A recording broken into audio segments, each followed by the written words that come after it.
me take the hat off. Alrighty.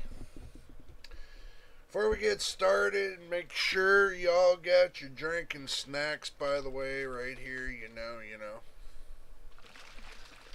gonna shake mine up a little bit. Get it all mixed up. Good morning, good afternoon, good evening, everybody. Welcome back once again to JJPB Build live stream. Just to give y'all a little insight of what's going on, I decided on Saturdays for the live stream to move it to noontime, is because at between 4 and 5 o'clock, I have to pick up somebody from work. So, I decided to move the stream to noontime. So, it's going to be on noontime from now on. Just a little bit of an update.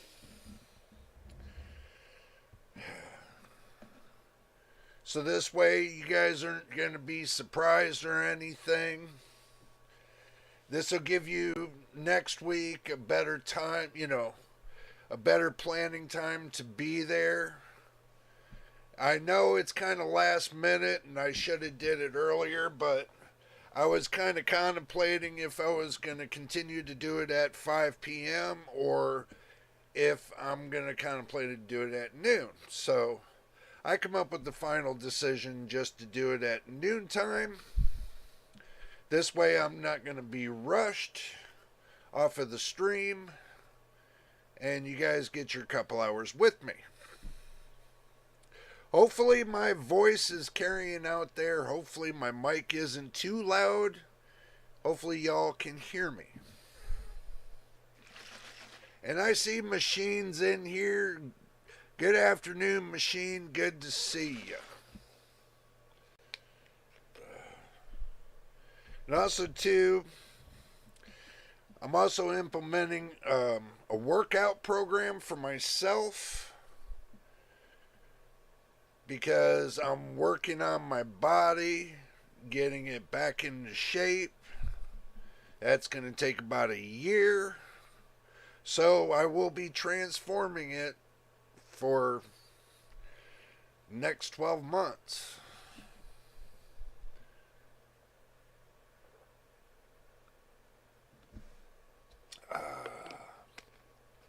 But what we're going to talk about today is the AMD 7600 X3D and the AMD 8800 XT. I'm not going to concentrate on Intel or Nvidia today because they really ain't got nothing out cooking just yet. So, but I do want to know you guys' thoughts on this 7600 X3D. And it seems that Machine told me that it's exclusive to Micro Center. I know when you got stuff that's exclusive to one place and, some people can't reach out and get it. What is the real sense of talking about it? Well, I wanted to find out what it's all about. And that's the reason why I'm talking about it today. So we are going to look into Tech Power Up and see if we can pull anything up. So I'm just going to type in 7600 X3D specs, so we can find out what's going on with it. Okay, so we'll switch you guys to the action screen. And we're already here. So let me kind of make my face a little bit smaller. There we go. Okay, let's talk about it. And I know you guys are going to say, Jay, you forgot the big cursor again. You're right, I did. So let's change the color on it and blow it up. There we go. Now you guys don't feel you're deprived. So it's a 6-core, 12-thread processor, TDP 65 watts to 88 watts. Okay.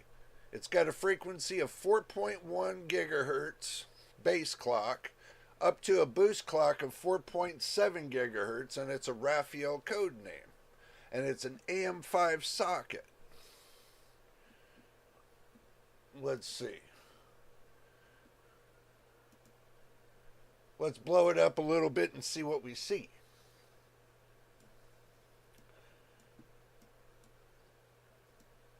Let's see.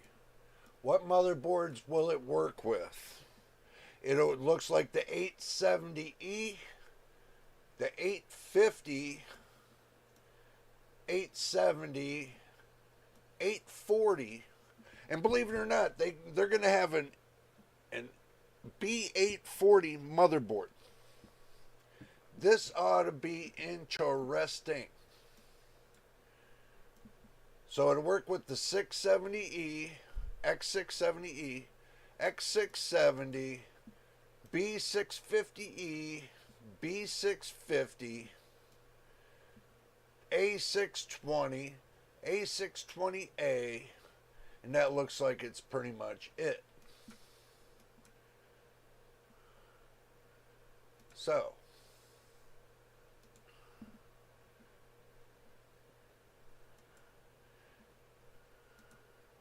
and that's what it looks like right there. Ain't nothing new. You guys seen Ryzen processors before. And this says the AMD Ryzen 5 7600 X3D is a desktop processor with 6 cores. Launched in August 2024. MSRP $299.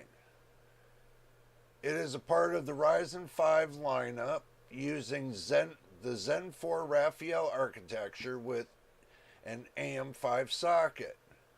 Thanks to AMT's simultaneously multi-threading, the core count is effectively doubled to 12 threads. Ryzen 5 7600 X3D has 96 megabytes of L3 cache and operates 4.1 gigahertz by default and can boost up to 4.7 gigahertz depending on the workload. AMD is making the Ryzen 5 7600 X3D on a 5 nanometer production node using 11,270 million transistors. Wow. The silicon die of the chip is not fabricated at AMD, but at the foundry of TSMC. The multiplier is locked on the Ryzen 5 7600 X3D, which limits the overclocking potential. I don't know about y'all, but I don't really foresee, in truth and reality, I do not even foresee using this kind of processor. Let's see what Machine has to say. Does the B450 have less on it or something? It might. I mean, we can go back and look, Machine. You know, we'll come back to that, but we'll look. Oh. Okay, let's see. Let's see. B840 to a B850. Let's see.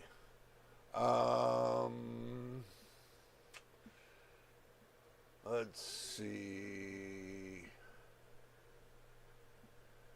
Yeah, it looks like it does. It's a Promontory 19.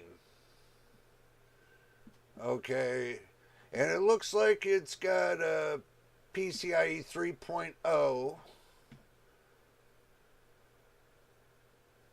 That's what it looks like. And it's got PCIe 4.0.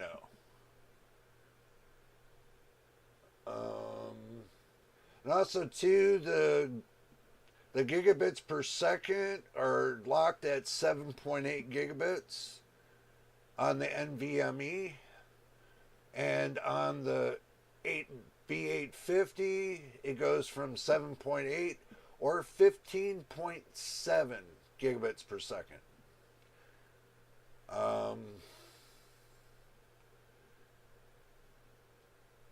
Let's see what else.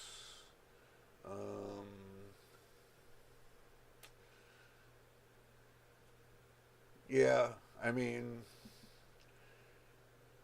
it's got USB 5 gigabits per second and USB 10 gigabits per second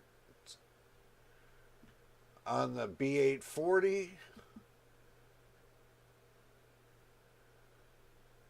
But on the B850 has 20 gigabits per second on the USB and 10 gigabits per second, or X2. So, yeah, big difference. Big difference. And also, too, the B840 is locked compared to the B850. B850 is unlocked. So, yeah. Yeah, the B840 is just an entry level, bro.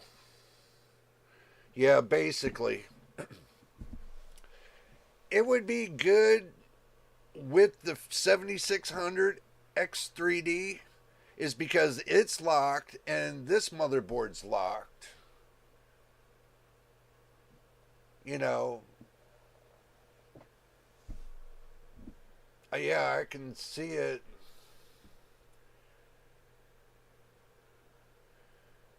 The B840 being a good one for the 7600 X3D. Depending on the price. I mean, if they got the price if they got the price down to like $120 on this motherboard, yeah, it would be worth it for the 7600 X3D, but for like your unlock processors, I would doubt it. I wouldn't even go there with your unlock processors.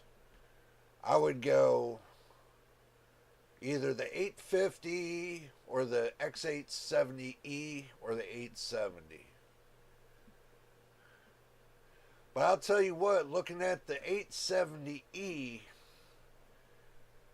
right here, and you know, I'm trying to make it as big as I can for you all to see this. Let me see if I can make it a little bit bigger. Let me go to see if it'll go a little bit bigger.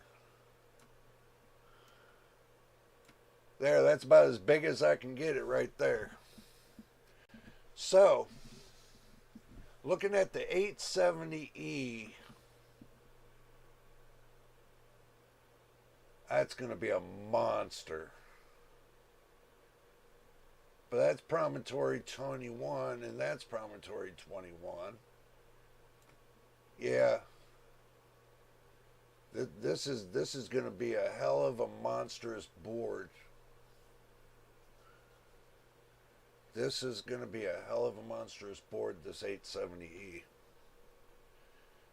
Looks like it has all the bells and whistles. Wow. I know that's going to be expensive, though.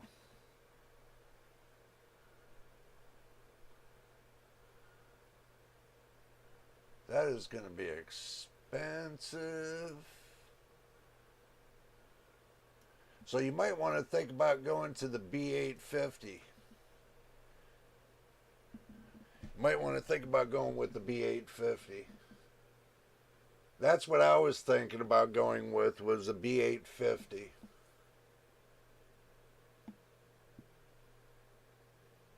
Yeah, boy. Let me remember. Promontory is just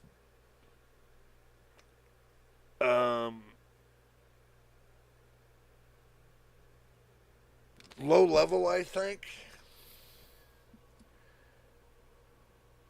Trying to remember Promontory. I think it's something to do with the low level. You have a 650 now.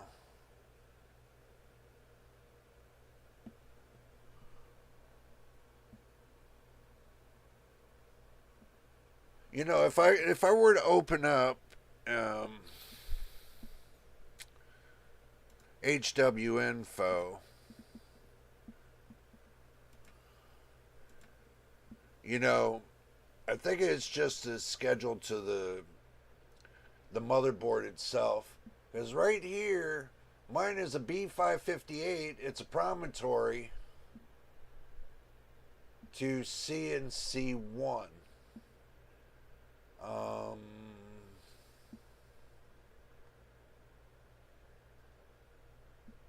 It's just basically your main board chipset.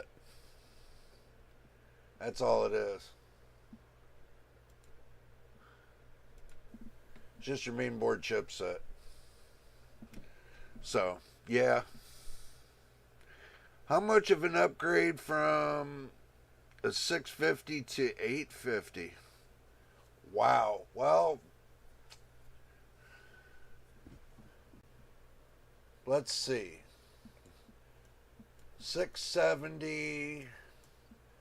This is a B650 right here. This is a B650. So if you look at the B650, I don't think yours has the 10 gigabit USB and this is PCIe 4.0 and PCIe 3.0. Yours might have a USB-C. I know mine has a USB-C, but I think it's only it's 10 gigabits per second on the B550 motherboard. So it should be the same on the USB-C, but the USB-A I think is only running at 2 gigabits or 4 gigabits per second, something like that.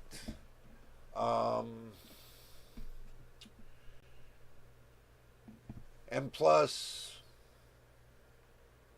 you have the PCIe 5.0, which runs at 7.8 or 15.7 gigabits per second, but the 4.0 runs at 7.8 gigabits per second.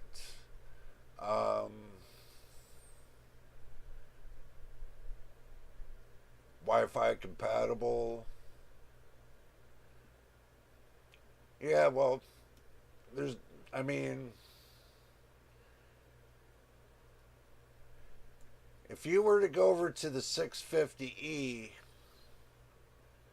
chipset, it would be close to what's going on here for the 850. So, but with the 850 here has updated software too. Yeah. This board here looks like a monster.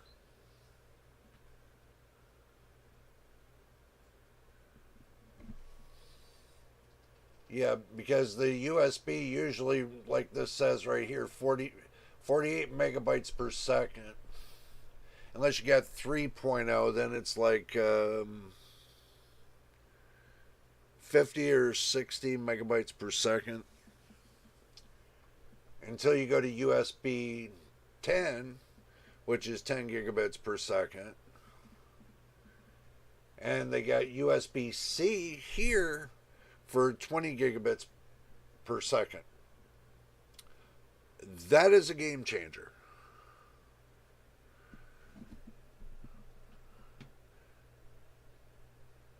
Yeah, most likely, yeah, they're going to be using a higher VRM too. Instead of using the 12 stage VRM, I bet you they're going to be using a 16 stage. Hopefully use a 16 stage VRM. That would make more sense for what they got going on.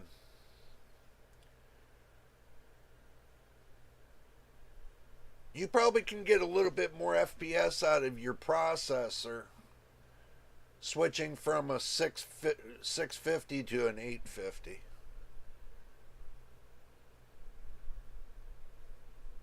And plus have more frequency.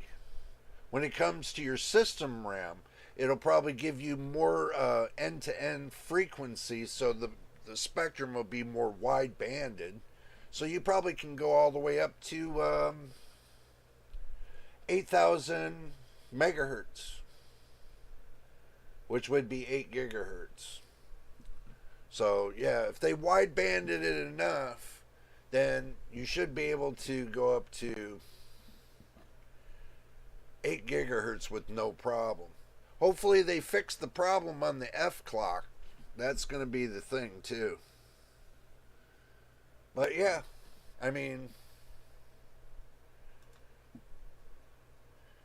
it is what it is, bro. It is what it is. So they say right here, with the TDP of 65 watts, the RX 7600X3D consumes typical power levels for a medium PC. AMD processor supports DDR5 memory with dual channel interface. That's a plus. The highest official supported memory speed is 5200 microtransfers. That's a minus. You would think that AMD would have got their head out their ass when it comes to the frequency, and they would have pushed it up to 7,000 megahertz with this new motherboard. You would think. Hello, Pelican. You say the Mobos will probably be more expensive because of more PCB layers, which is true. Just like higher end AM5 Mobos were like 8 layers, maybe now see 10 layers ATX now. Probably.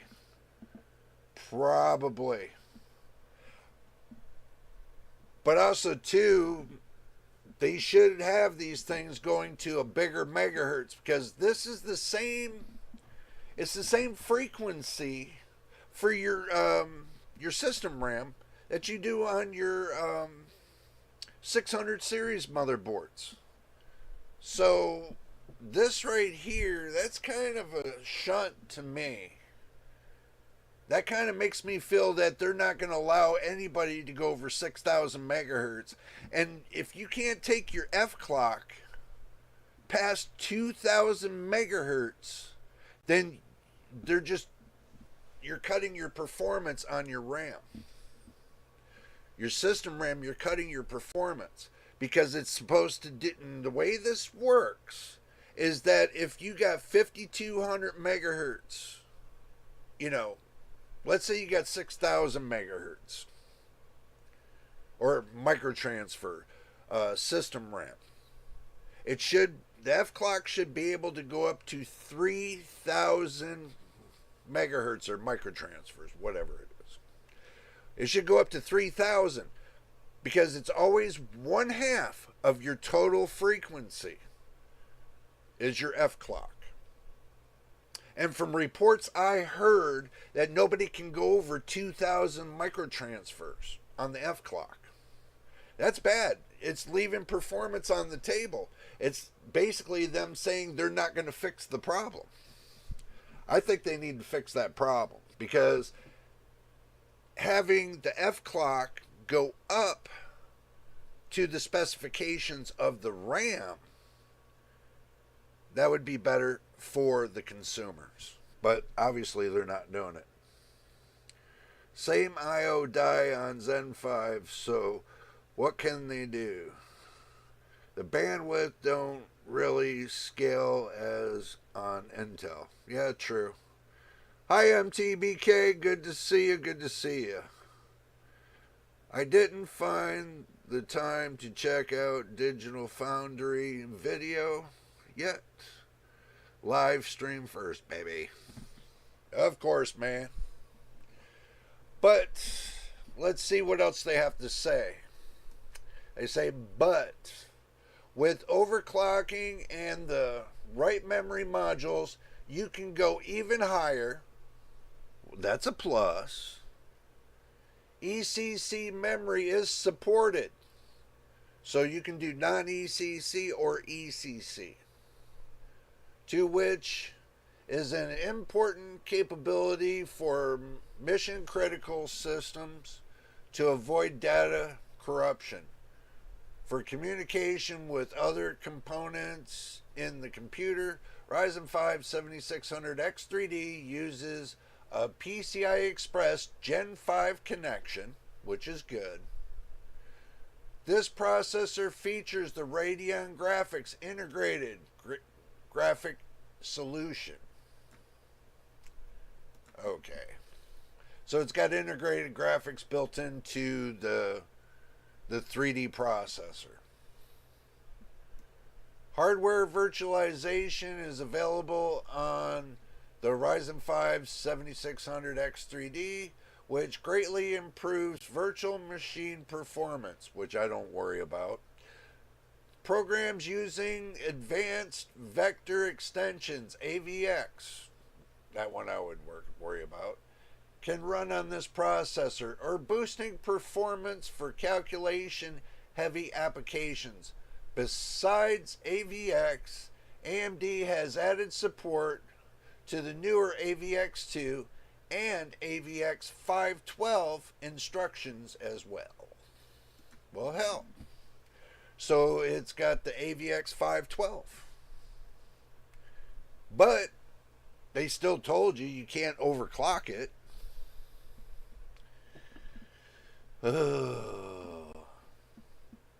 $300 it's, to me, I know, Machine, you said they got an exclusive over at Micro Center with a bundle deal for like $400 or $500,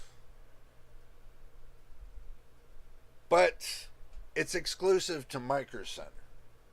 So if you got one next to you, you might be able to get that bundle deal. But if you don't, then I guess the 7600X3D is not in your wheelhouse.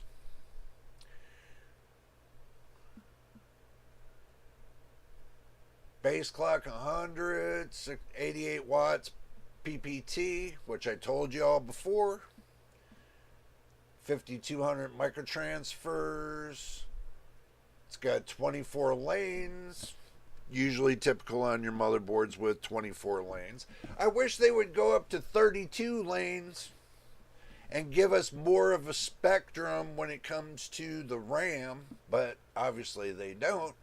The motherboards it can operate on is the X670E, X670, B650E, B650, and the A620. Wow. Says nothing about the 800 series. Says nothing about the 800 series. Because if it operates on the B650E, it's definitely going to run on the 8650. Or the B8, the B8 550. Yeah, the B8 550. Oh, confusing. And it's got all its instructions set so you don't have to worry about that little BS with Windows that Microsoft has cooking. Shared L3 cache, 96 megs. And L2, 1 megabyte per core. So basically you got 6 cores, you get 6 megabytes with L2. And L1, 64 KB per core. And you got 6 cores, so 6 times 64, and you'll get your answer. Okay, not much more to talk about here. So, I better turn that off. I forgot that one. So, not much to talk about the 7600X3D. I feel the 7600 X3D would have some trouble over here selling. Yeah, well, it's going to have some trouble over here selling too. I can tell you that. 7600 box is 169 euros over here. 8700G boxed is 256 euro. And a 7700 tray is 216 euro. Well, people are going to look at it and say, well, we can't, we can't get the Micro Center. We can't get our hands on it. And it's supposed to be a replacement for the 5800 X3D, supposedly. But in my opinion, it keeps up somewhat with the 7800 X3D, the 5800 X3D does. And hearing about the discontinuance on the 5800 X3D, I don't know. This is just, it's too much. Just stick with AM4 and one of the X3D CPUs. I wish I stayed on my 5800 X3D, 7800 X3D, and 139K, 13900KF offer so little over and 5800 X3D in the end. I agree. I do agree 100%. And knowing the price on DDR4, getting 64 gigs of DDR4 RAM, even at 3600 microtransfers, paying about $130 compared to getting 64 gigs of AM DDR5, which is you're gonna pay double. So, yeah. It's a snowball effect. Basically, they're pricing they're pricing themselves out of the market. That's what this looks like. They're pricing themselves out of the market. So, I bet when some of the X3 9000 series X3D processors come out, they're going to lowball the AM4 X3D processors and try to get rid of them, which I'm waiting for. Because they got the 5600 X3D, which is only exclusive to Micro Center. They got a 5700 X3D. They got the 5800 X3D. They don't have that many X3Ds with AM4. Not to say they might come out with another one for AM4, but if they're looking to replace the 5800 X3D, it looks like they're saying that they ain't got no more processors for the AM4 platform. So we're just looking at what we got now, and that's pretty much it.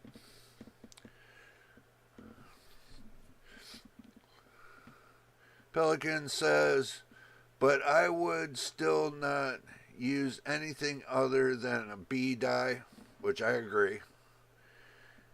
And they are double the price of fast DDR5 here in Sweden. Yeah, I mean, it's not cheap over here. Everybody thinks, oh, it's cheap over here, it's cheap over here. But half of those cheap prices are from scammers. So there's nothing really cheap over here.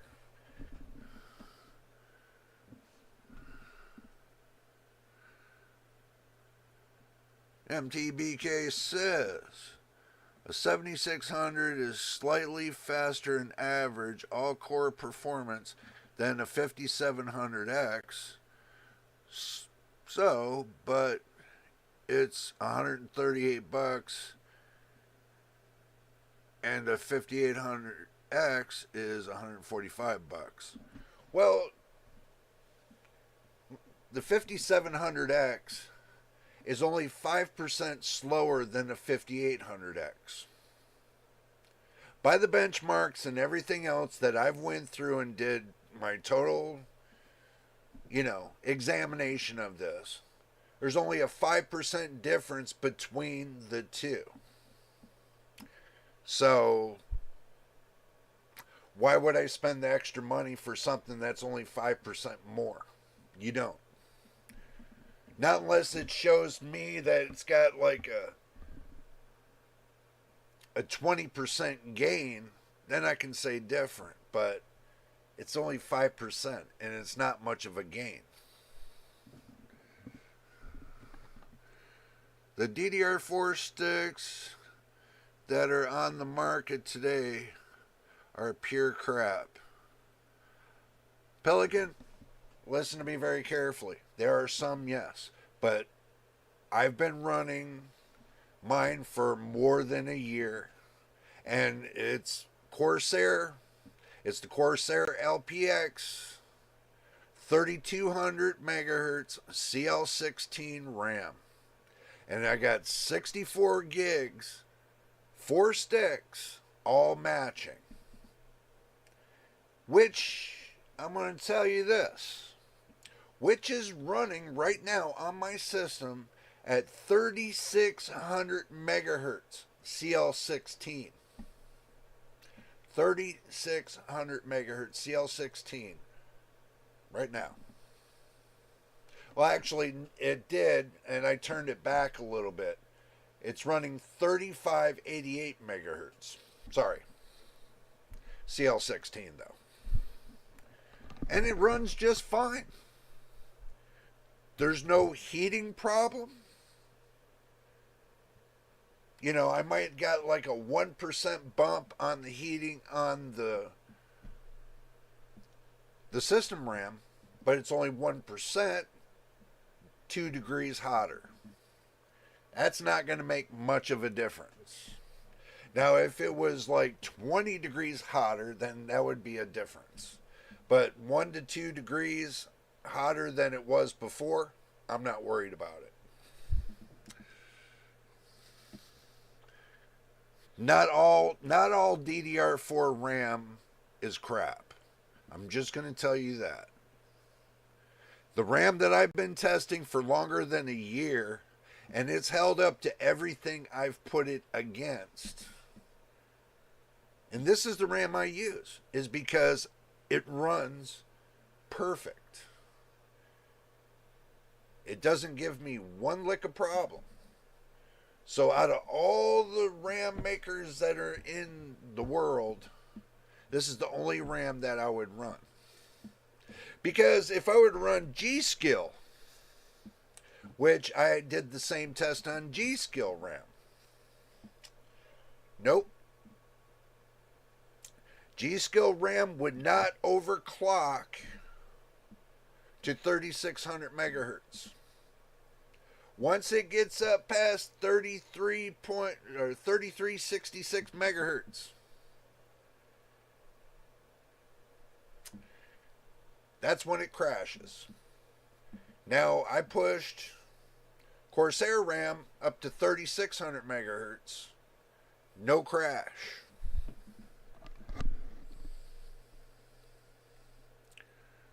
Actually, I got it right here. Originally it's 1616. I can't see crap that small, guys. Remember, I am wearing glasses.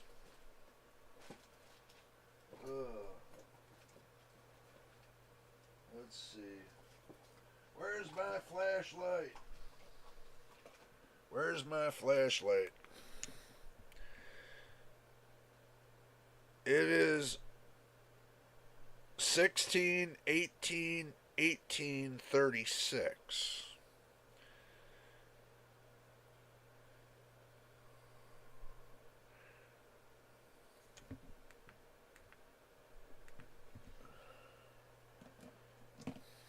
So.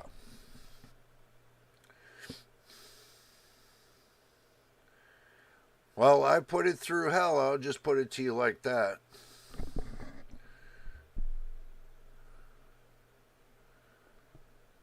MTBK, I understand that 5800X is at $500 one time, but I have a processor that's back in the day that was launched at $2,500, and I got it for $20. Come on. So, yeah. Back in the day, that certain RAM was the king. But now, ain't got no legs left.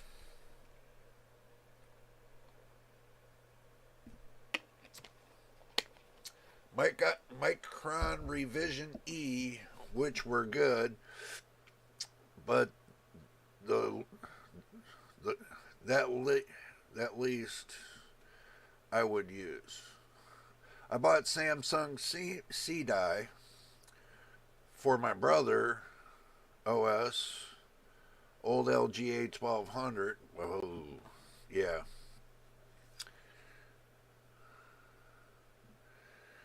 And they would not even move an inch overclockwise. Yeah, I know. I mean, they wouldn't, especially on that motherboard, LGA 1200, it really wouldn't move that much. But when they come out with, the newer motherboards, they've changed up the RAM a little bit, the latest RAM, to where you can overclock it with certain manufacturers. Not all manufacturers do this. Certain manufacturers will take and underestimate how much their RAM would clock up to. So basically, I can get extra 400 megahertz off of this RAM, so I save myself an additional $60 if I wanted to go get 3600 megahertz RAM.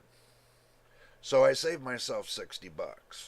So now that I know the RAM can go up to that point, there's no sense of me going and paying for new RAM when this can boost up to that point, period. So there's no sense of going on with that.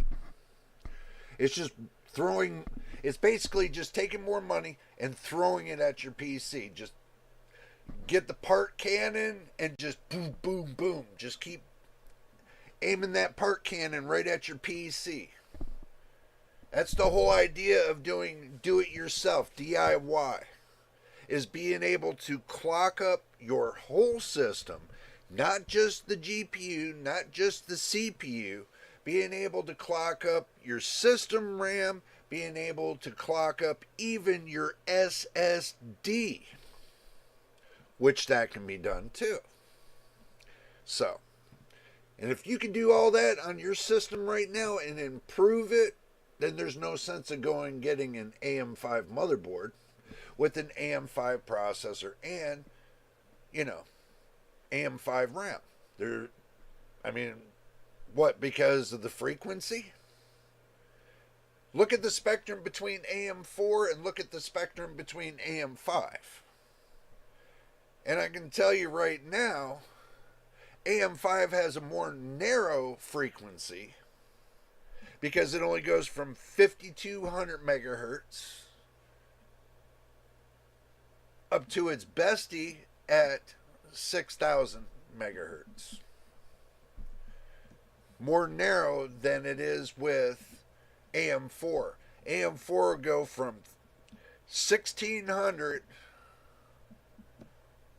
all the way up to 4000 megahertz. So AM4 is more wide-banded than AM5. Just keep that in mind.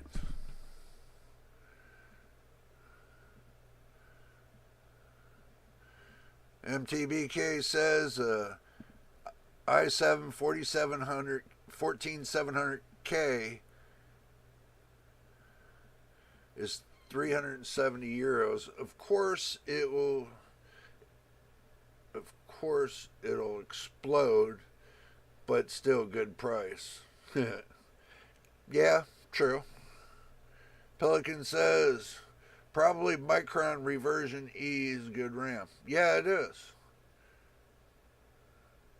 Depending on the type. You might be able to get the Revision E or, whatever revision but they always try to give you the worst revision on the market. So, but the ones I got are pretty good because they're Samsung and it's from Corsair. So, can't beat it. So they are just as fast. In reality, yes, MTBK. If I stick on this laptop route, I don't know if I'm upgrading the RAM. Is it worth it? Or buy a new machine does the trick? We will see. It all depends. I mean, buying a laptop with the right amount of RAM. I mean, how many laptops you've seen out on the market that has 7,000 megahertz RAM in there and has at least 64 gigs of it too? Not many. So, with them staying down at 5,200 megahertz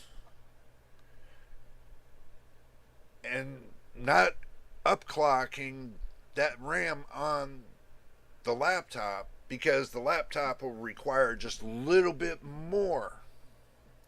And if you go up to 7,000 megahertz, then you're looking to uptick it by point 0.1 volts on the RAM. That's not that much.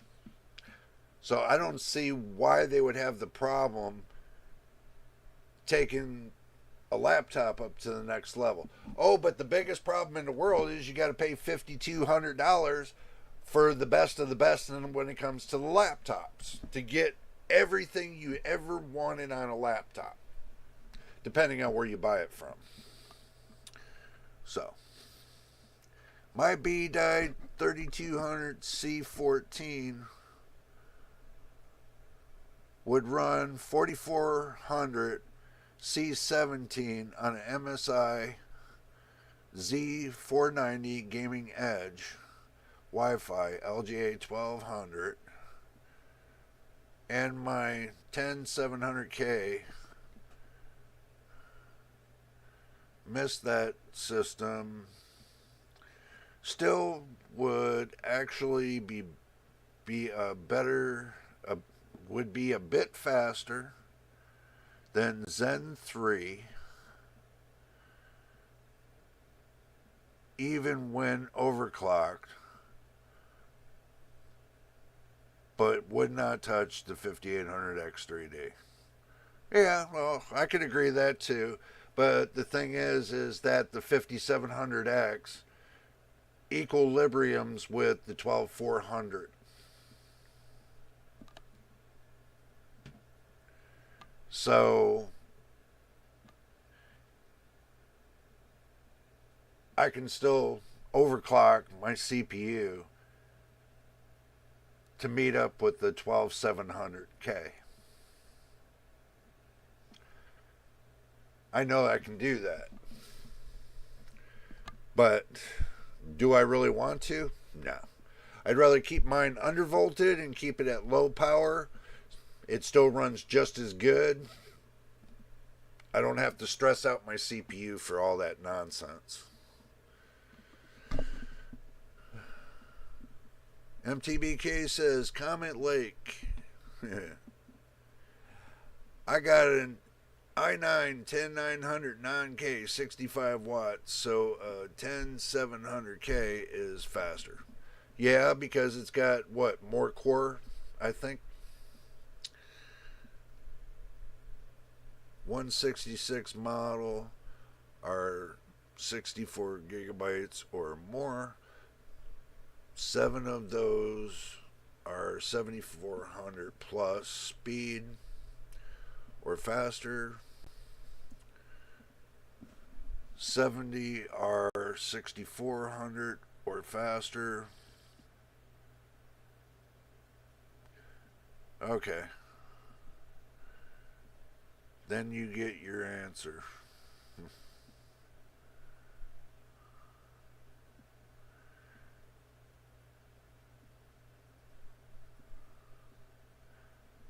Yeah, well, there's, in actuality, if you want to look at it that way, going back in the day, where they said, what was it? That you can take a Celeron and you can get 7,000 plus megahertz out of it, and turned around, that wasn't the truth at all. So, can't do much with the 4-core processor. You can do some, but when it comes to the gaming today, the newest gaming today, AAA games, 4-core processor would die trying to keep up. So,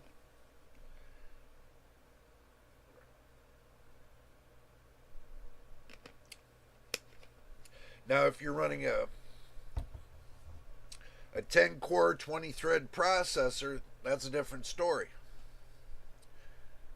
That's the kind of processor I would kind of like consider a little bit.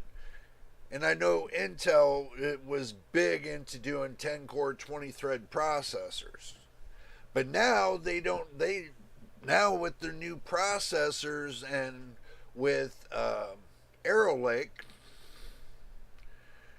they're going to send it out without the E-cores. I bet. That's the reason why they run those test models, the 14th and 13th gen test models, without the E-cores, and nobody knew about it. So,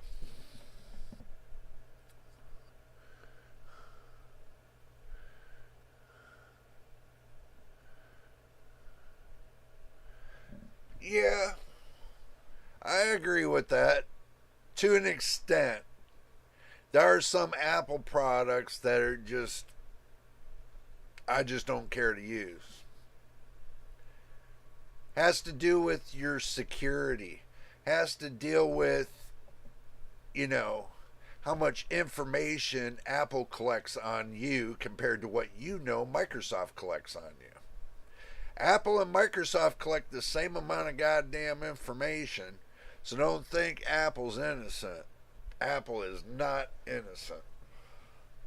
That's the reason why they moved out from China to the Philippines, I think. Because I think China kicked them out. They said they had to go. I think they went to the Philippines or something like that. Y'all can correct me on that, but I have a feeling that's what happened, But from what the news told me, that, Apple got kicked out of China.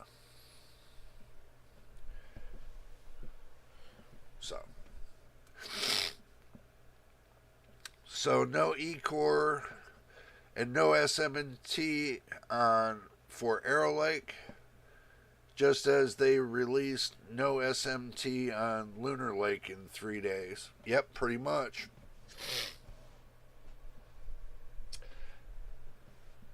Intel said they're done with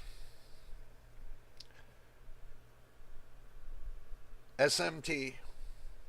They're done with hyperthreading. They want to move away from all that. And all they just want to do is the cores. That's it.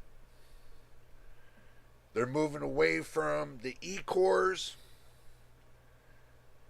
They just want to stay on the P-cores. Because they say it's cheaper to just run an all-core processor, all P-core processor, no E-cores, and they're done. They're not even going to incorporate the E-cores back into the P-cores. It's going to be solid P-cores, and that's it. So, They're going back to the day like they did with some of their 8th gen, I think 6th or 7th gen or something like that, to where they just had solid core processors and no efficiency cores whatsoever.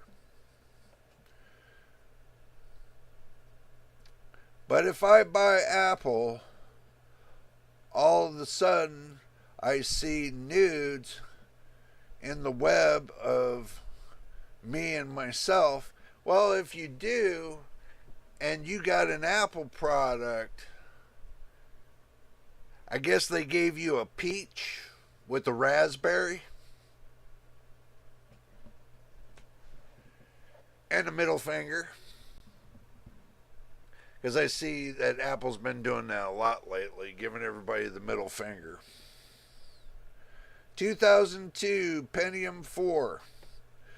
Oh, I don't even want to think about it. Was the first one with hyper-threading.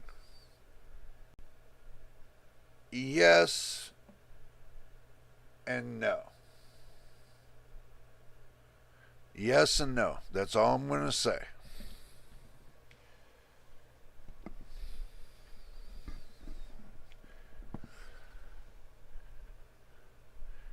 And don't forget, AMD came up with MMX hyper-threading technology.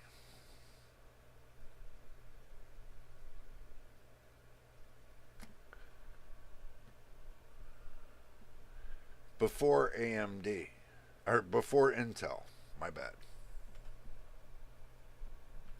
Was in the test stage.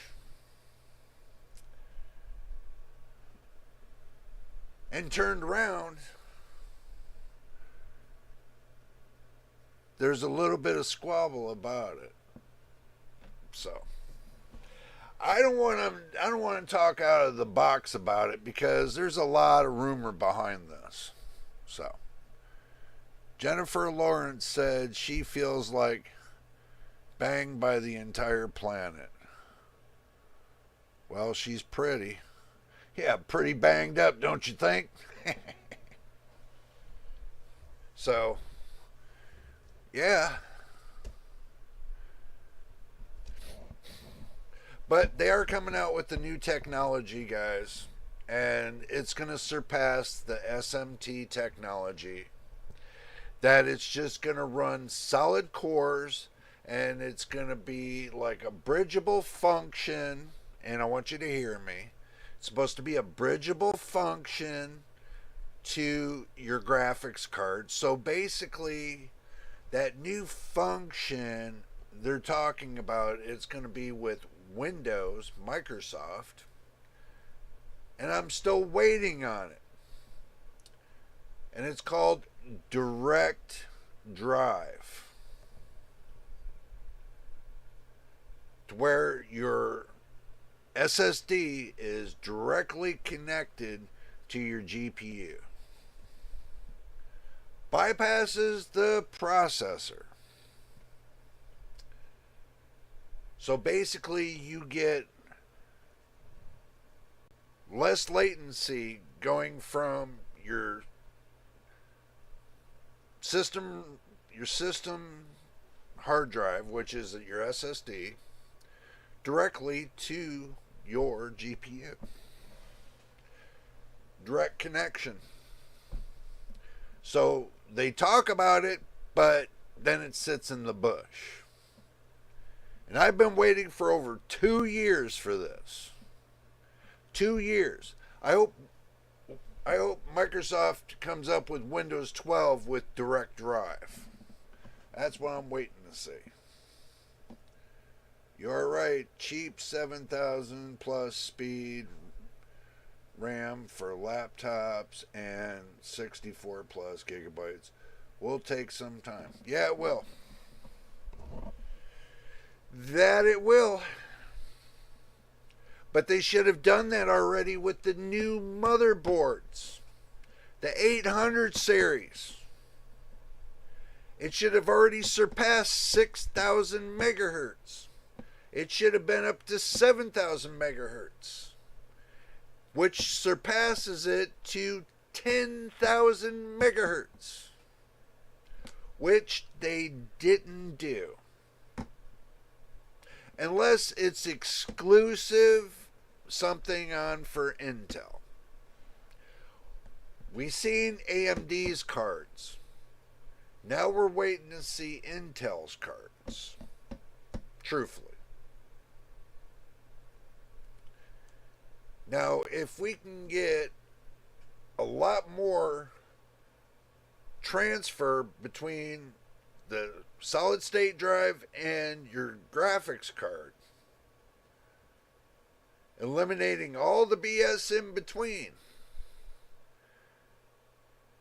and this is what they're afraid of, that your gaming would run 1,000 times faster than it does now.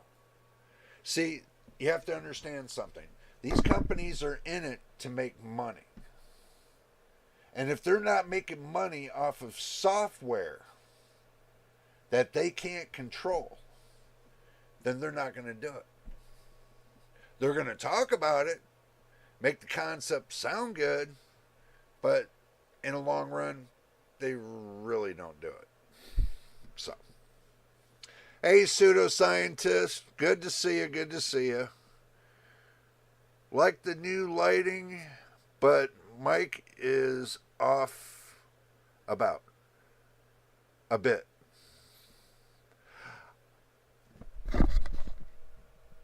I know the mic's off a bit. I'm back to the old trusty microphone. So, this one right here, I'm still waiting on the cord. I had to order another cord. It's been back ordered for about 3.5 months now. Nothing I can do. Unless I'm going to go in there and rewire it myself. You know, it's a part of the warranty. They're supposed to send it to me for free. So, I'm not going to break the warranty. So what's going on with you guys? What is going on? Inquiring minds want to know.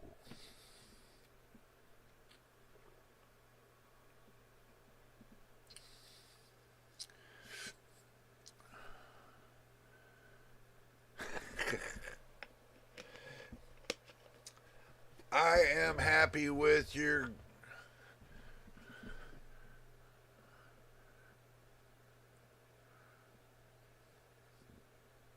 Ganfeld, however you say it, wizard voice. MTBK, I just do what I do. It's all that I do.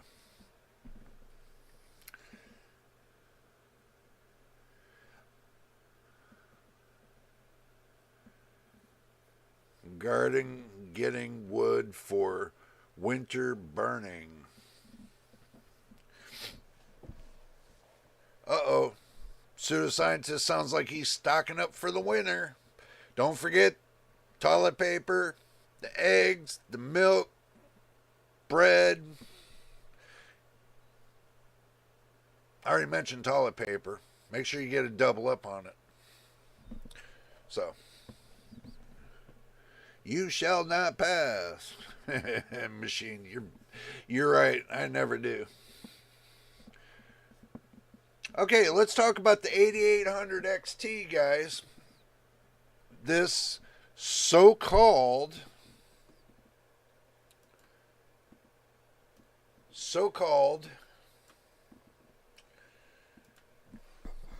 GPU from AMD.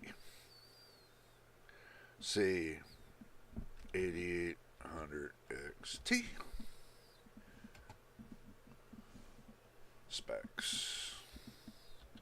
See what we can pull up on it.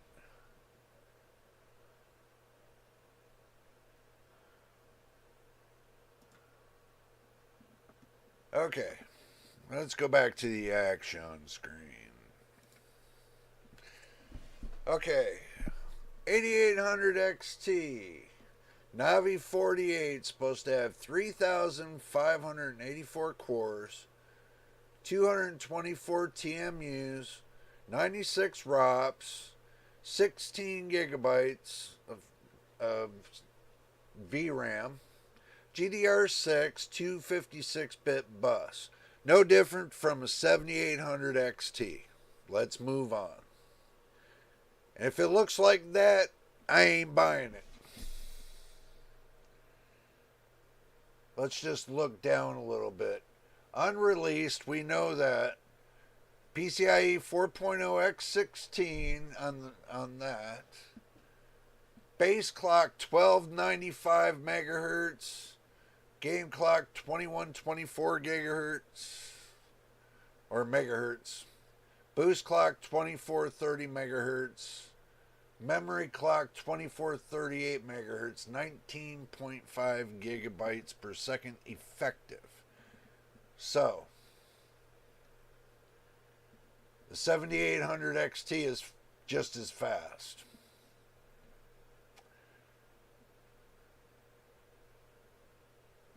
Let's look at the 7800 XT.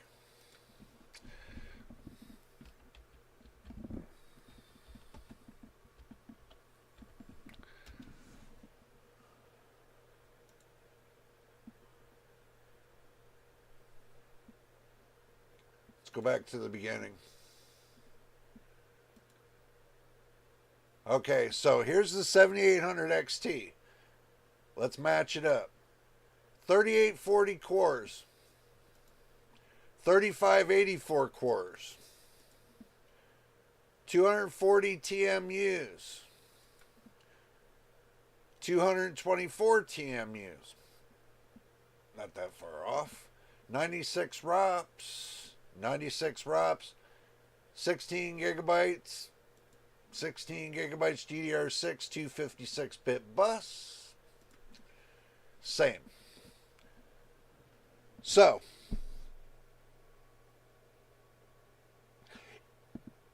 yeah, but the point is this.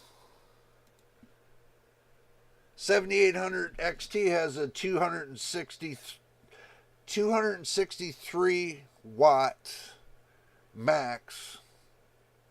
I know, I tested it.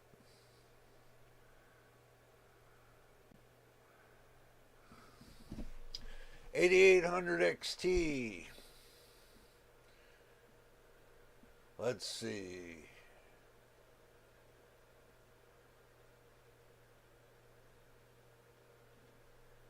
Right there. It says it has a 220 watt TDP. 220 watts. Has two 8-pin connectors. 220 watts. So you can run it with a 550 watt PSU. Wow. Ain't that something? Has 64 megs of L3. I'm looking at the key points. I am looking at the key points. See right here? 7800 XT has a TDP of 263 watts. Two 8-pin connectors. Okay.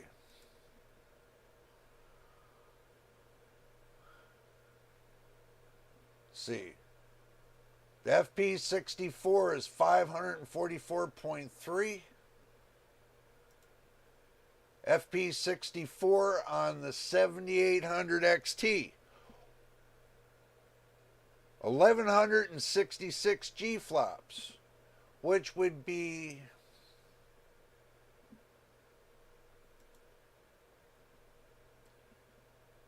double off of this new graphics card. FP32 is 37.32 T-flops compared to 17.42. FP16 3484 T-flops 2-to-1. 74.65 T-flops 2-to-1. Texture rate is 583.2 compared to 544.3. Pixel rate 233.3 compared to 233.3. Now, what is different between the 8800 XT and the 7800 XT?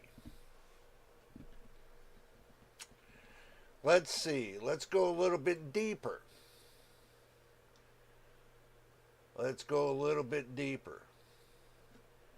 Memory. Bandwidth 642.1 gigabits. Or 624.1. 624.1. The same. So in average, these two cards are about the same.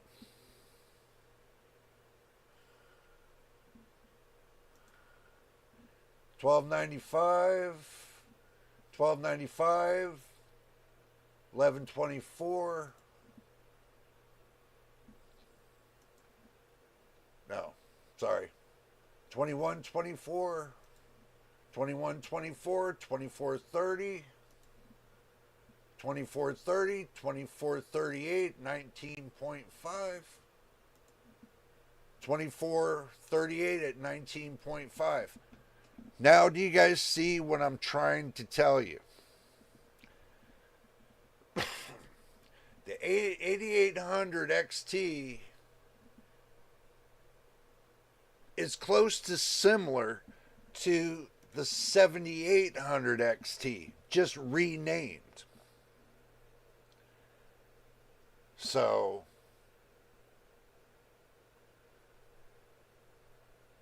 and the TDP is different, but pretty much everything else, the 7800 XT has almost doubled up on its theoretical performance compared to the 8800 XT.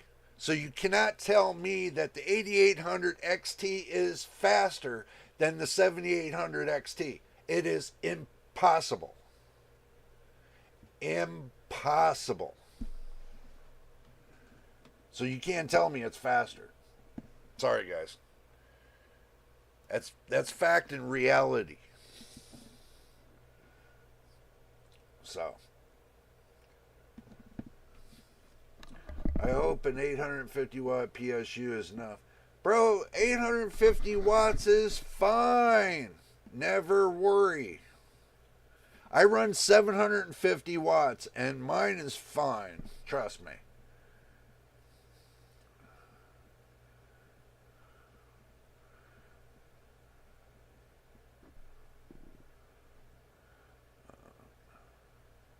Matrix course.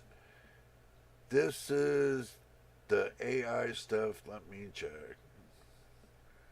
Road to that number one reason for GPUs failing was the GPU. Yep, pretty much. Begin with the RDNA 4 ray accelerator introduces the new double ray tracing intersect engine. Well, that's software. RDNA 4 is software. If they implement that to the 7800 XT compared to this 8800 XT, it's going to be the same damn card. I mean, the only way they can get away with doing something different about the 8800 XT is if they change resistance in one spot to give it more power to the chip, to give it a little bit more boost. But I don't see that happening with the TDP being 220 watts compared on the 8800 XT compared to the 7800 XT, which has 263 watts. Big difference. Just saying.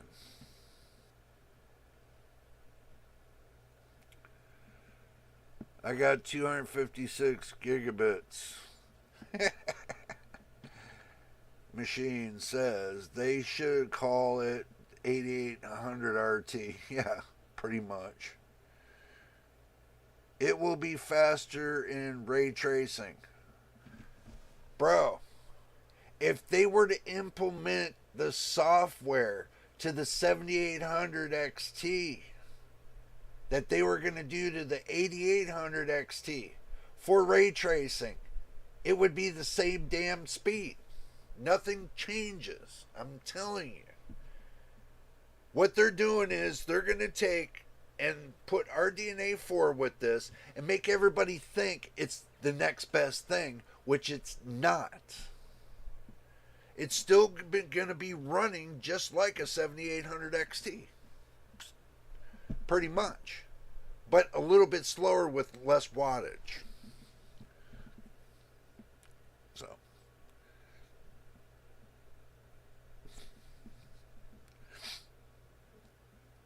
I want a big PSU like 1300 plus.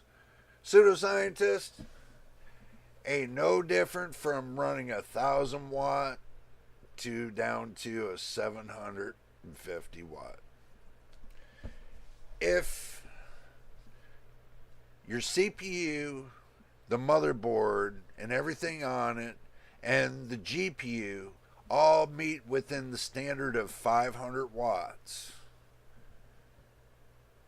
you only need a 750 watt power supply. Because of the micro spikes, voltage spikes that happen to bump it up like 100, 150 watts more with those micro spikes, takes it up 150 watts more. So you want that buffer room so that way you can stay under a normal operation with your PC without it being uninterrupted and giving you stuttering when you're playing games and stuff. You want to keep a buffer between 150 and 200 watts on your PSU from the point of the max watts that's being pulled from your motherboard, your GPU, your, all in a combination. So you want a 200 watt buffer. And I always tell everybody this for that reason. So.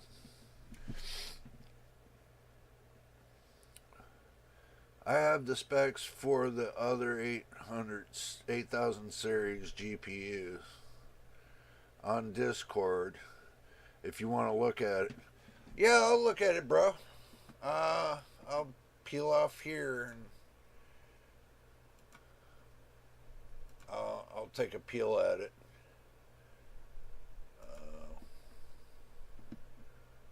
Let's see.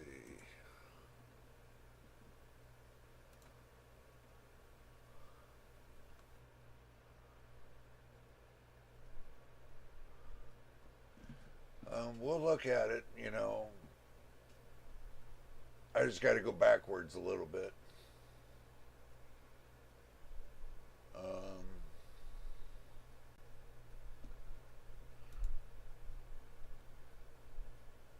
I mean,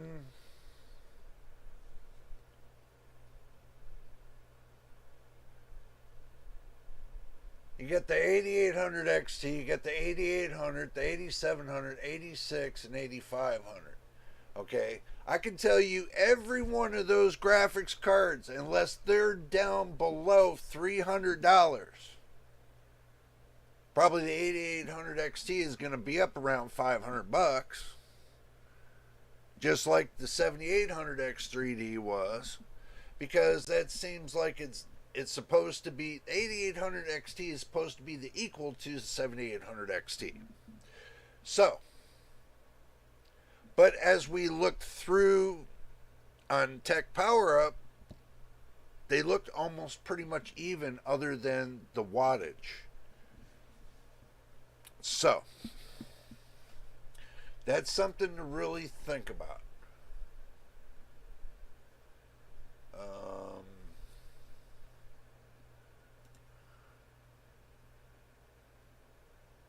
I mean,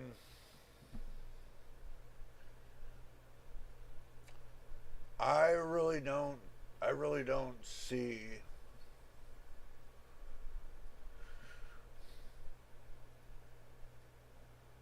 I really don't see the 8800 XT as a great competitor, especially when it's not going to be able to go past like the 5090. It's definitely not going to reach to that level that the 5090 is going to reach. I already had a couple people tell me that. They looked at the stats of the 8800 XT and they said it's not even going to reach up to the 5070. That's what they're telling me. It barely will scratch the end of the 5070, but that's pretty much it. So, doesn't look like Nvidia is going to have much competition this year. That's for sure. Reviewers will have some big fantasy text telling the tale what architecture changes have been made. Probably. Most fans don't kick in till 50% usage. Price difference. Yeah, pretty much. Reviewers are predicting low prices. I'm the opposite. I think higher end gear will only keep things going. Yeah. Yeah. I'm going to tell you, I'm not looking for the prices on these items to do a 360, but I hate to tell you that that AMD 9000 X series processors already doing a 360 on the price. They're already starting to automatically drop the prices on the 9000X processors. They're not selling. I mean, they're barely selling right now. So, yeah, I don't see too much anything moving on this 8000 series GPUs from AMD. It's all because of Intel's debacle with 13th and 14th gen that everybody is kind of hesitating on buying for next year. So they're hesitating. There's a big hesitation in this.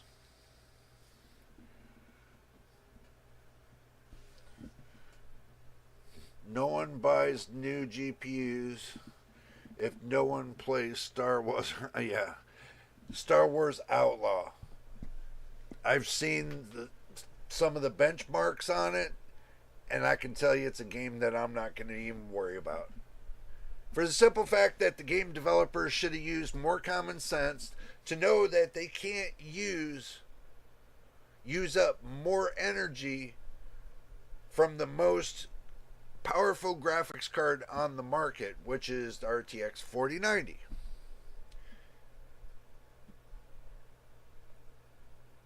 A lot of my friends told me, they said, I'll tell you, man,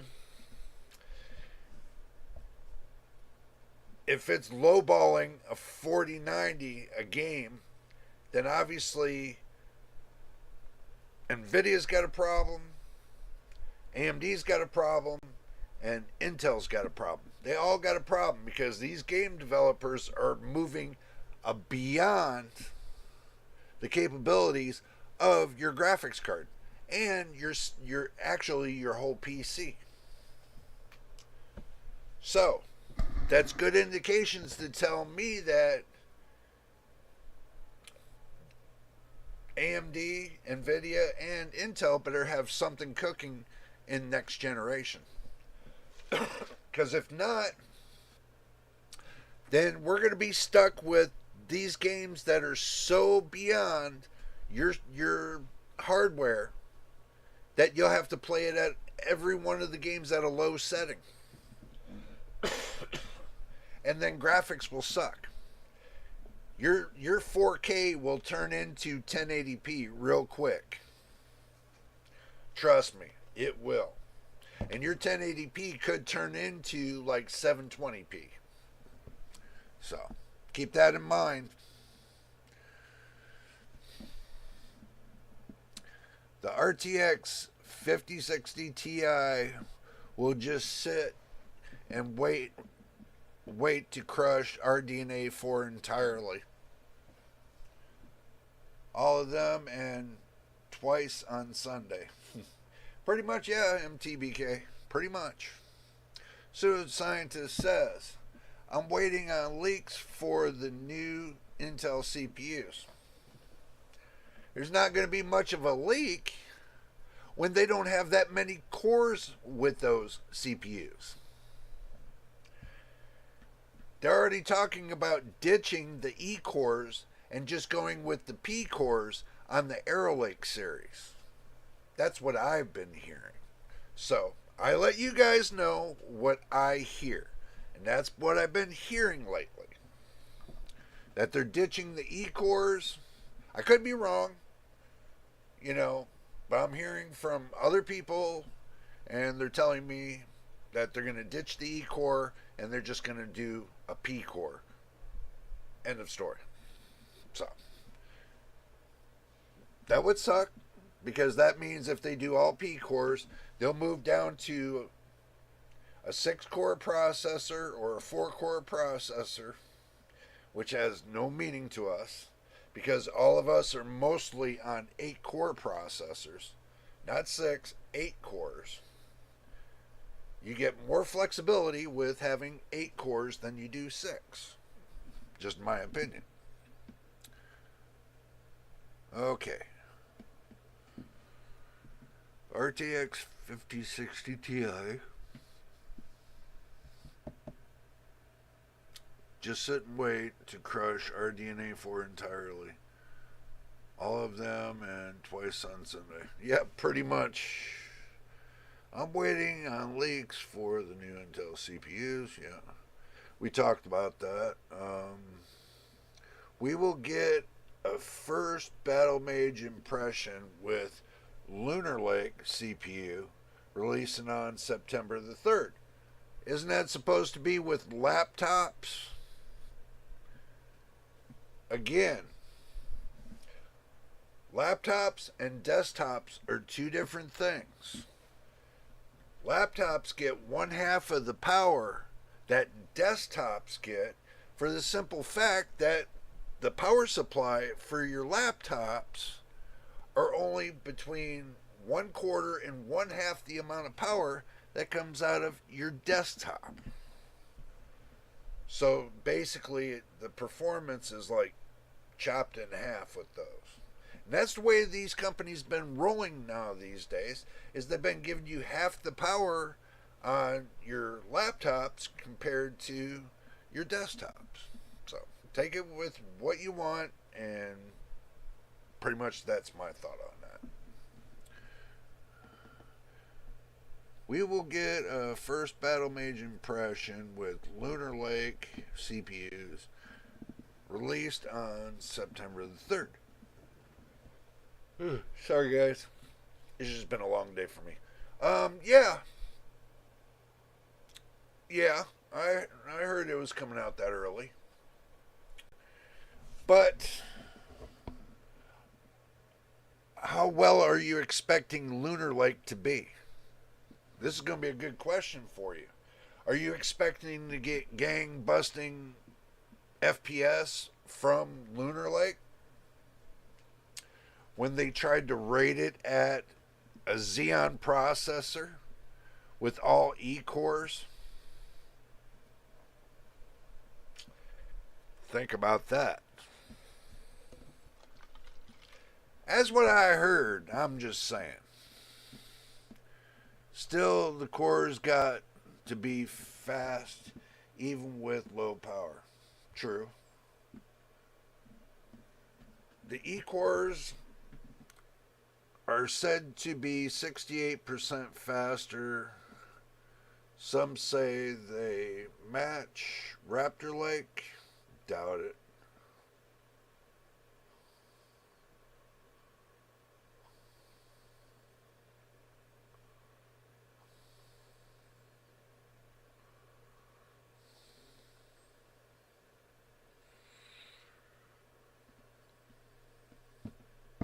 I'm just thinking, guys. I'm just thinking right now. I don't know. I'm just thinking.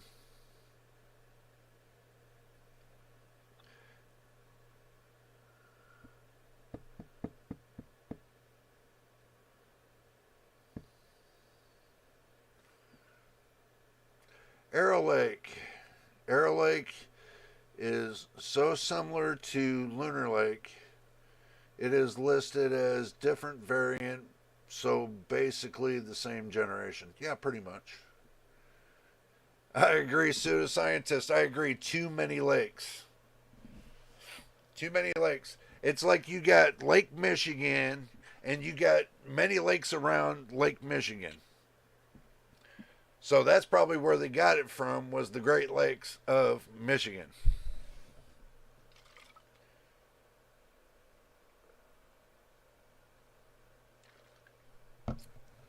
And guys, I do apologize. I seem to have slipped off into a slippery slope of sleep. The reason why, I'm going to tell you why. I got up at 6 o'clock this morning. I worked out like you wouldn't believe. I mean, I did all my sets to complete failure. I worked out so hard to complete failure. This is like caffeine right now, keeping me awake. I'm doing this right now with you guys, trying to get everything out into the wild here. Is because there's people that are going to be very disappointed when they go to build their new computers in 2025. A lot of disappointments. And with 13th and 14th Gen 2, everybody says, oh yeah, well, Intel found the cure to the problem. Prove it. Prove that they found the cure to the problem, guys. I'm getting reports from friends that manually tested their so-called theory. And one of my friends told me, he said, look, Jay, I got something to tell you. He blew up his 13900K following Intel's suggestion.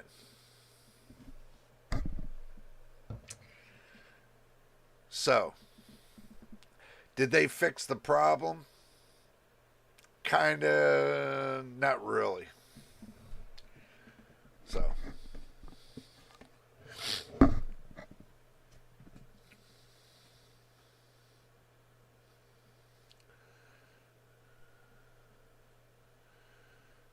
Arrow Lake will have E cores and P cores still on the same ring bus compared to Lunar Lake with its islands. Pelican, I'm going to tell you, it looks like that it's going to be to where Lunar Lake and Arrow Lake is just going to be a carry. It makes it me almost feel like they're carrying over the 14th gen from Raptor Lake. That's what it makes me feel like they're doing. They're just carrying it over from Raptor Lake. It doesn't feel like there's any incentive to the processor and performance. It really doesn't. It doesn't. It's still not showing me, from what I'm hearing and all the leaks and everything else, it's still not showing a positive pathway to that next new generation. And if Intel's going to take and change their motherboards every 2 years, I mean, That's going to be a little bit of a problem too. So, MTBK says Skylake, KB Lake, Coffee Lake, Comet Lake, Rocket Lake, Alder Lake, Raptor Lake, Lunar Lake, Arrow Lake, Panther Lake, Nova Lake, Ice Cream Lake, Cannon Lake, and D's Nuts Lake. I had to throw that in there. So,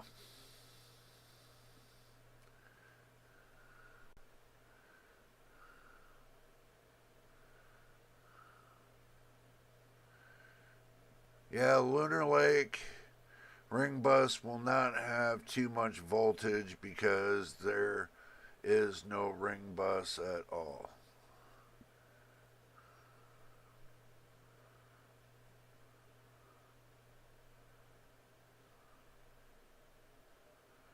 Yeah. Aren't they supposed to lock that out? This is just going to take and looking on your motherboard, and you guys are going to be looking for certain power settings, and it's going to look like that Intel is going to be locking out some features from your motherboard, from the BIOS in your motherboard. That's what it's telling me. I don't know about you guys. I mean, they're going to start locking out some certain... This is what they did a long time ago. They started locking because they had a problem with the processor and they had to lock out some of the features. So nobody was overclocking certain features. But they're going to start doing it again with these new processors like Lunar Lake and Arrow Lake. So basically, you're going to have certain features that you had when you were running Raptor Lake, but you're not going to have running Lunar Lake and, Arrow Lake. So if they do that and they lock out certain features, and basically, they're stealing performance off the table. I think that's what they're going to do. Is because all this problem they had with Raptor Lake. I have a feeling they're gonna start locking some key functions and nobody's gonna have access to, and they're gonna set it to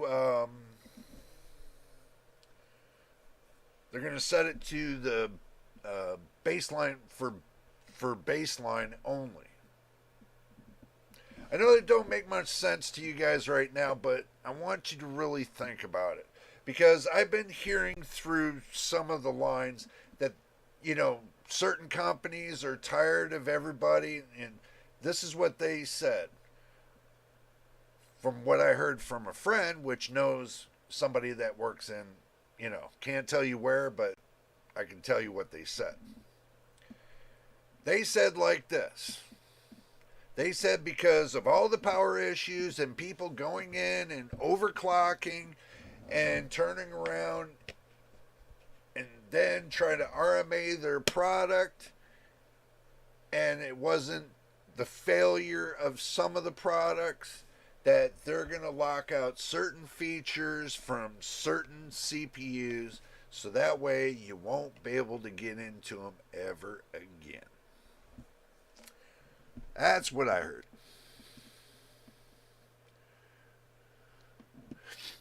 So, I think it's ridiculous. It's childish. And I think all this problem with Raptor Lake, they could have fixed this 2 years ago. They could have fixed this 2 years ago. But they didn't. They did not fix this 2 years ago. When 13th Gen came out, they could have stopped the production. They could have said, okay, well, let's fix this problem before they pushed it out. No, they pushed out the product, sold it to you, got all the money that they can to now go on these wild goose chase of different things that they got cooking in the background. And that's the reason why Intel's down to less than $19 on the market, unless it's changed. But last time I seen was $19. And you're going from a stock that is like, what, 120, 119, somewhere in there that they used to have. A lot of investors are pissed. I'm going to tell you, they are pissed. Intel also has bridges and wells. Want me to mention more architectures? MTBK, like I said, there's no sense of mentioning anything anymore about Intel because they've already burned their bridges with their, what do you call it? With their little groupies, the ones that hold the stock. They burned those bridges there. They burned the bridges with the consumer. They lied to everybody. And Gamers Nexus called them out on it. And they still tried to go against it. Like it was never there. That's a move that, you know, that sounds like a move a 2-year-old would do. So, more clownfish. More clownfish.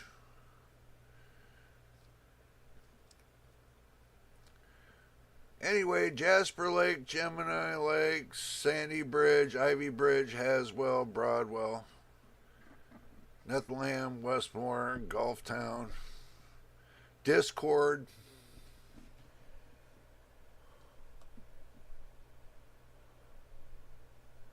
Yep. You're right, machine. Oh, they came up a whole $1.91. But AMD come up $3.07 and Nvidia come up $1.78. But it looks like AMD stock per share is $148.56 compared to Nvidia, which is $119.37. So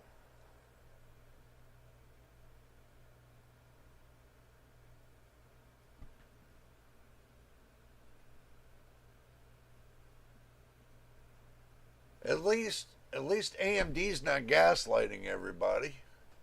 And it looks like they hold the largest amount of share.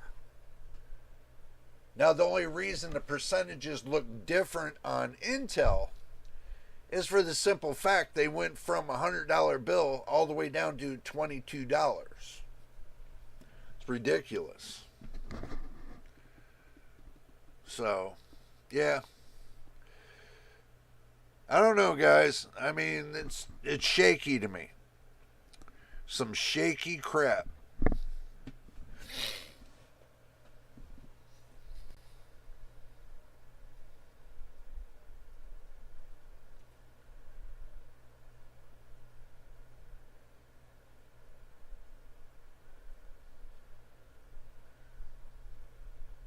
Nvidia is the only one that is the major leader in the market right now.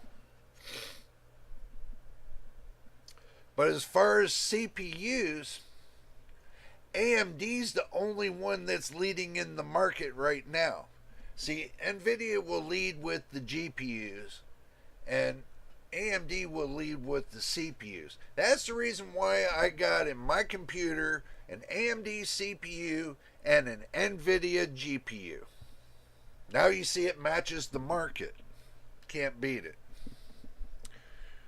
So,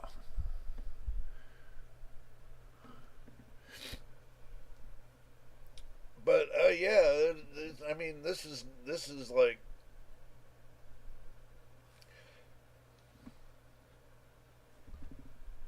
regardless, I don't hold a stock in either one of the companies. So if they lose stock share, if they gain stock share, that's up to them. I mean, I'm not invested other than my time in these companies, but that's pretty much it. I won't buy their stock. Not even if they gave it to me, I wouldn't buy it. I got a 4080 and still don't know which CPU to match it with. Pseudoscientist. Everybody's going to tell you the same thing. There's two ways you can do this. That's one. Or you can go with the 7800 X3D. Or you can wait for the 9800 X3D? Somebody was talking about a 9800 X3D.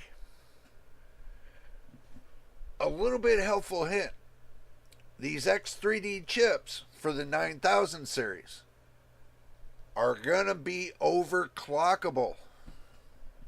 So you're going to get more of a bump than you're getting on the 7000 series. 7000 series you cannot overclock to an extent. But these new processors are supposed to be able to take it up to the next level. That's what I heard. So, truthfully, I would wait for the 9800 X3D.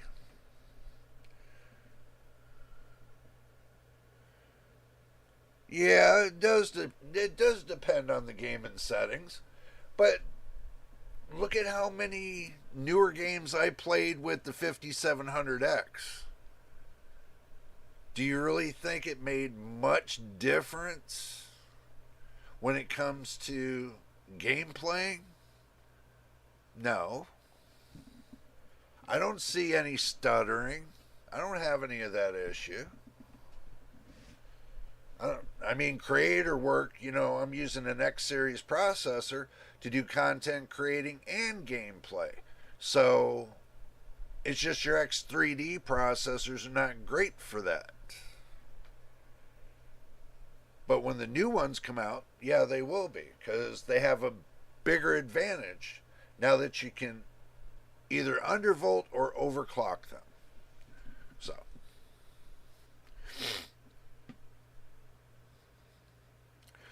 that's how you have to look at it. I mean, what advantage with the next generation processors are you going to get compared to the current processors that are on the market now? Well, the X3D processor 7000 and the 5000, you can't overclock them. They'll burn up. Now with the new 9000, you're supposed to be able to overclock it. So that's the difference between the two, other than the speed and, maybe a couple tweaks here and there. But yeah.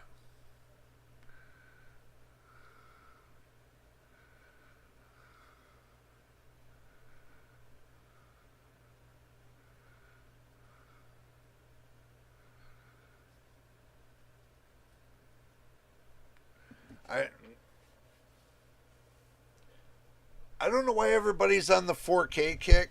I really don't. I don't get why everybody's on the 4K kick. You actually think you're getting better graphics with 4K compared to 1440p? You think you're actually going to get better graphics making your graphics card struggle to keep up with your monitor? When you make a graphics card struggle to keep up with your monitor, do you think you get correct pixelization? No. When the monitor makes your GPU struggle, makes you lose graphics, and then you got little micro stutters here and there you can't really see, but they pop in and out time to time. But yeah, 4K might look great, but it's still 1440p is going to run better and look just as good. And you can do upscaling. That will make it 1440p look even better. And if you want to make it look crisp, wait for the new 500 megahertz, unless they're out there, which I don't know yet, I didn't look, for the 500 megahertz 1440p monitor. And play it at 500 megahertz, which is going to skimline it just like if you were playing 4K. So, but anyway, when I switched to 1080p, I noticed from 1440p. You're not going to notice too much from 1440p to 4K. 4K is just like a lock consistency. If you don't set up your monitor right, basically you're locked in and you're done. But with 1440p, you got more advantages. Just like if you're at 1080p, 1440p gives you equal to even more advantage. So, RT, I didn't want to work the 4080 too hard, so 1440p should work, and it is cheaper. Yep, you're right there. 1440. Look, if you can increase the hertz, not megahertz, the hertz on the monitor, and bring it up past 200 hertz, you should get great visualizations off of that monitor. Even over 150 hertz would be even better.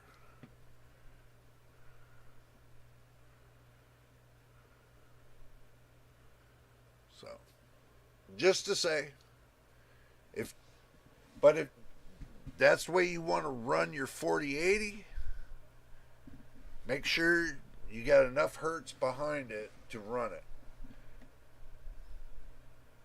Even going up to, was it 230 or even over 185. But as long as you got a good monitor, you should be fine. You could even take a 4K monitor and lower the settings on the monitor down to 1440p and have less line stretch and still get a better dense pixelization with your 4K monitor downscaling it to 1440p if it has a good enough hertz frequency that's up above 165 hertz. Little trick. I'd never use a 500 megahertz. Yeah, I wouldn't blame you. I wouldn't use that either. That was the slip up on my bad part. I meant 500 hertz. So.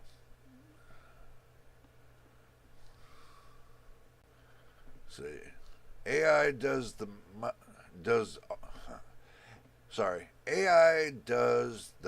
mouth movement in FF7 remake. Depends on the language. Yeah, true. I played it.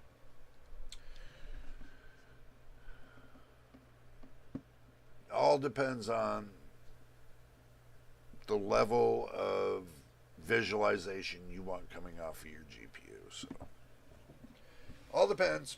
All depends. Oh, funny. That's what she said. Okay, guys, listen up. We're down to the last 5 minutes. And if you didn't hear me before, Saturdays we're going to start doing at 12 noon Pacific Standard Time. I'm changing the time down to noon time because at 5 o'clock I'm not going to be able to be here. So we're moving the times down a little bit. Plus everybody's able to be here, so that's cool about it. You know what I'm saying? So I think 12 noon's a better time for everybody because everybody can be here at this certain time. So I think at 12 noon it would work out a lot better. So let me know what y'all think about that. If that's going to be a better time than waiting till 5 o'clock in the evening, you know. And I'm sure on the East Coast that you guys are going to be like 8 o'clock in the evening and stuff like that. So things will only get better. It was fun, Jay. You're welcome, MTBK. No problem. Thanks for all the info, gentlemen. Great chat. You're welcome, pseudoscientist. You're welcome.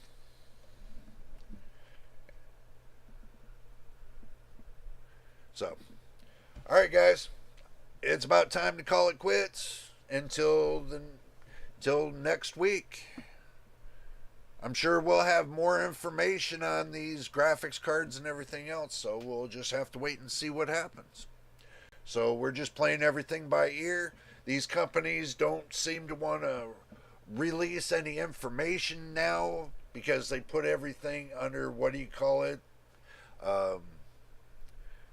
Search and seizure or something like that, or basically, you can't see what they're going to present. You have to wait until the day of launch, kind of things. Who knows? You're welcome, machine. You're welcome. All right, guys. But anyway, you know what it is, and we're going to get out of here. So you all have a fine day, and make sure y'all stay out of trouble and don't get into trouble, and have a great one. So till the next time, we will see you then.